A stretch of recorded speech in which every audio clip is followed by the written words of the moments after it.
So hello dear students, आज हम discuss करने वाला है ऑन एरिथ्रोब्लास्टोसिस फेटिलिस। एरिथ्रोब्लास्टोसिस फेटिलिस क्या होता है? एक RH इनकम्पैटिबिलिटी कंडीशन होता है और ये कंडीशन कहाँ पे देखने को मिलता है? एक मदर और फिटस के ब्लड में देखने को मिलता है।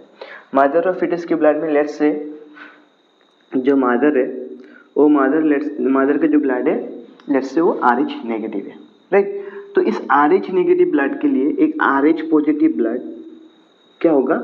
कंपेटेबल नहीं होगा, राइट। तो मैं क्या बोल सकता हूँ कि ये RH पॉजिटिव जो ब्लड है इस ब्लड के लिए इनकम्पेटेबल है, राइट।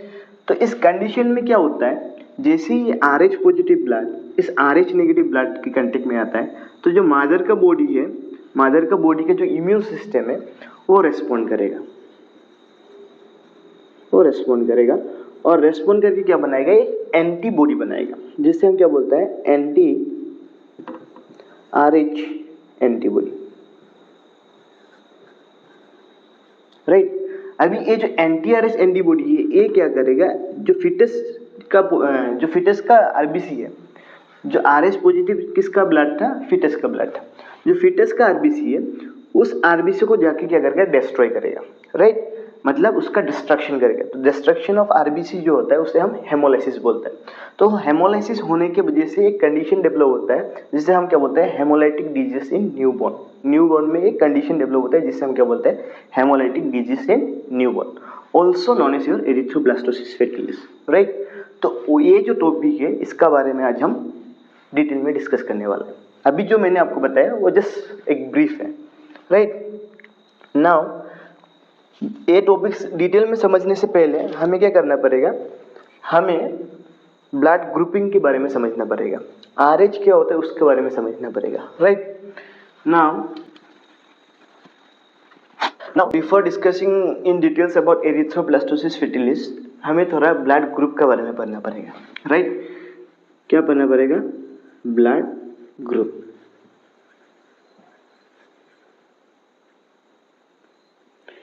नाउ अगर मैं आपको अभी पूछ लूँ कि आपका ब्लड ग्रुप क्या है, कमेंट में बताइए। Then you will comment down कि सर मेरा A पॉजिटिव है, O पॉजिटिव है, AB नेगेटिव है, O नेगेटिव है, राइट। तो AB नेगेटिव वो कहाँ से आ रहा है? ब्लड ग्रुपिंग सिस्टम से। तो हम लोग का जो ब्लड ग्रुपिंग सिस्टम है वो बेसिकली दो टाइप का है।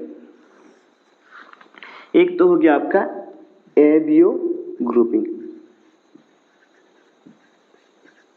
एक तो हो गया आपका क्या? ABO grouping. और दूसरा टाइप ऑफ ग्रुपिंग जो है वो हो गया आपका RH ग्रुपिंग, RH ग्रुपिंग,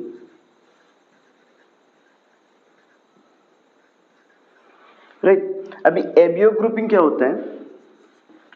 जो हम लोग का RBC है, ब्लड में जो RBC है उस RBC में हमें बेसिकली क्या देखने को मिलता है? दो टाइप ऑफ एंटीजन देखने को मिलता है। अगर इस RBC का सरफेस में मुझे एंटीजन A देखने को मिल रहा है then my blood group will be A, right. अगर सरफेस RBC का सरफेस में मेरा एंटीजन A प्रेजेंट है तो मेरा ब्लड ग्रुप क्या हो जाएगा? A। अगर इसका सरफेस में एंटीजन B है तो मेरा ब्लड ग्रुप क्या हो जाएगा? B। Simple.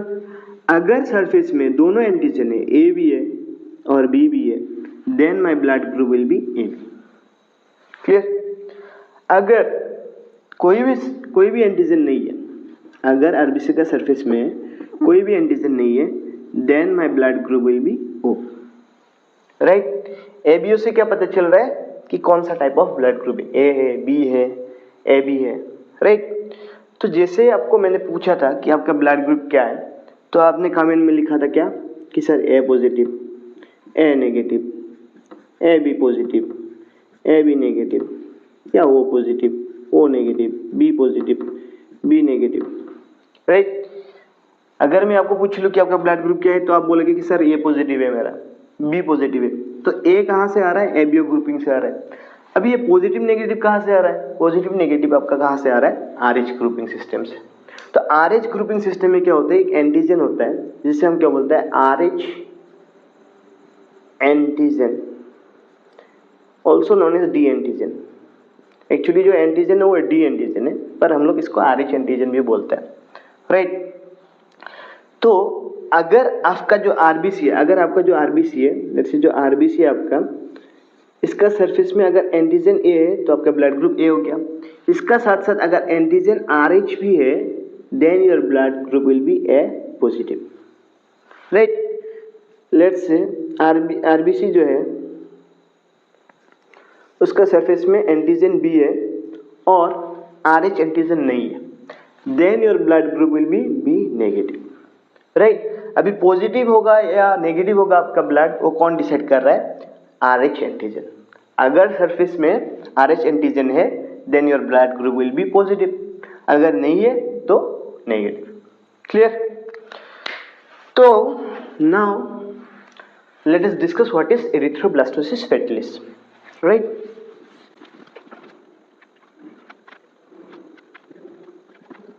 Now let's see erythroblastosis fetalis में होता क्या है, right? मान लो कि जो फादर है उसका जो ब्लड ग्रुप है वो RH पॉजिटिव है और मदर जो है उसका ब्लड ग्रुप RH नेगेटिव है। Now if she conceives A baby जिसका जो ब्लड ग्रुप है वो क्या है? RH पॉजिटिव है। तो जैसे ये RH पॉजिटिव ब्लड इस RH नेगेटिव ब्लड के कांटेक्ट में आएगा तो मदर का जो इम्यून सिस्टम है वो क्या करेगा? उसका अगेंस्ट रेस्पॉन्ड करेगा और रेस्पॉन्ड में क्या बनाएगा? एक एंटीबॉडी बनाएगा, राइट। अभी जो एंटीबॉडी बनाया है वो एंटीबॉडी क्या करेगा? जो फिटस है, फिटस की आरबीसी को डिस्ट्रॉय करेगा, राइट, जिससे कि आपका क्या होगा? हेमोलाइसिस होगा। हेमोलाइसिस मतलब डिस्ट्रक्शन ऑफ आरबीसी, जिससे कि क्या हो सकता है? आपका एनीमिया हो सकता है, जॉन्डिस हो सकता है और सीवियर केस में क्या हो सकता है? जो फिटस है उसका डेथ भी हो सकता है, स्टिल डेथ, राइट। तो मान लो कि फर्स्ट जो प्रेगनेंसी है, फर्स्ट प्रेगनेंसी में मदर जो है RH नेगेटिव है और फिटस जो है RH पॉजिटिव है, राइट। अभी जैसे ये RH पॉजिटिव जो ब्लड है, जैसे ये RH पॉजिटिव ब्लड मदर की RH नेगेटिव ब्लड के साथ कांटेक्ट में आएगा तो ये कांटेक्ट कैसे आएगा? ड्यूरिंग डिलीवरी ये कांटेक्ट में आ सकता है, एबॉर्शन का टाइम में भी कांटेक्ट में आ सकता है और प्लेसेंटल लीकेज में भी ये कांटेक्ट में आ सकता है। डिलीवरी टाइम में क्या हो सकता है? जैसे ही एम्बिकल कॉर्ड कट होगा तो फिटस और मदर का ब्लड मिक्स हो सकता है, तो राइट। एबॉर्शन का टाइम में भी सेम ब्लड मिक्स हो सकता है और समटाइम्स क्या होता है? प्लेसेंटल लीकेज होने प्लेसेंटा लीक होने की वजह से ये पॉजिटिव ब्लड इस नेगेटिव ब्लड का कांटेक्ट में आ सकता है, राइट।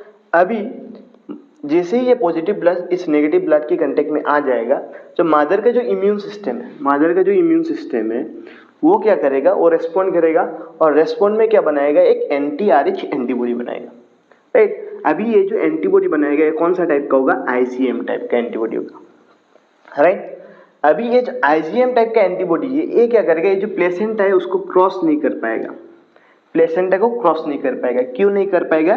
क्योंकि इसका जो साइज है वो बहुत बड़ा है, जिसकी वजह से क्या होगा? ये प्लेसेंटा को क्रॉस नहीं कर पाएगा। अभी ये प्लेसेंटा को अगर क्रॉस नहीं कर पाएगा मतलब क्या हो गया? ये फिटस का आरबीसी का पास पहुंच नहीं पाया। तो फिटस का आरबीसी का पास अगर ये नहीं पहुंच पाएगा तो फिटस का आरबीसी को डिस्ट्रॉय नहीं कर पाएगा और क्या हो जाएगा? आपका जो फर्स्ट बेबी होगा वो सेव हो जाएगा, राइट। फर्स्ट प्रेगनेंसी में क्या हो रहा है आपको समझ में आ रहा है, राइट। नाउ लेट्स सी कि सेकंड प्रेगनेंसी में होता क्या है।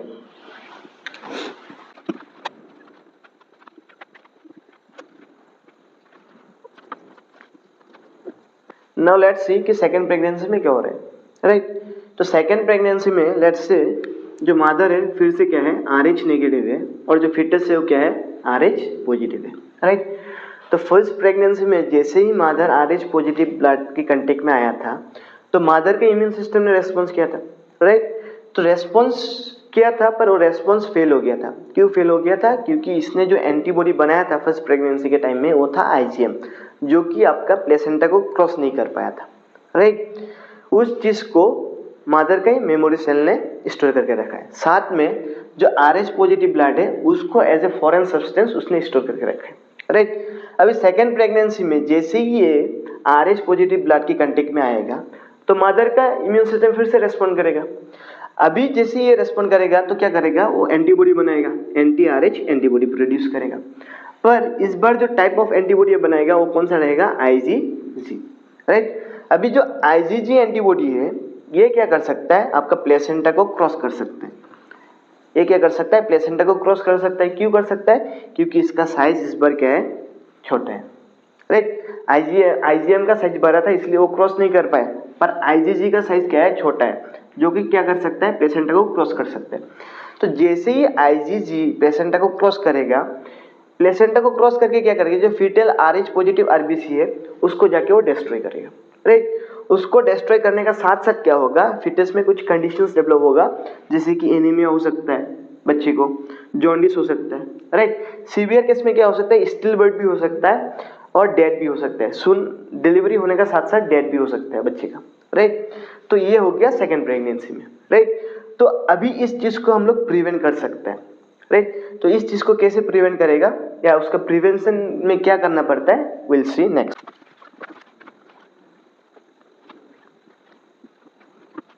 अभी ये जो कंडीशन है एरिथ्रोब्लास्टोसिस फेटिलिस, इस कंडीशन को हम लोग क्या कर सकते हैं, प्रिवेंट। इस कंडीशन को कैसे प्रिवेंट कर सकता है, आफ्टर फर्स्ट प्रेगनेंसी का बाद अगर बेबी RH पॉजिटिव है तो हमें क्या करना पड़ेगा, मादर का जो इम्यून सिस्टम है वो रेस्पॉन्स करने से पहले, मादर का इम्यून सिस्टम एंटीबॉडी बनाने से पहले हमें थ्रू इंजेक्शन बाहर से क्या करना पड़ेगा, anti-RH एंटीबॉडी देना पड़ेगा, राइट।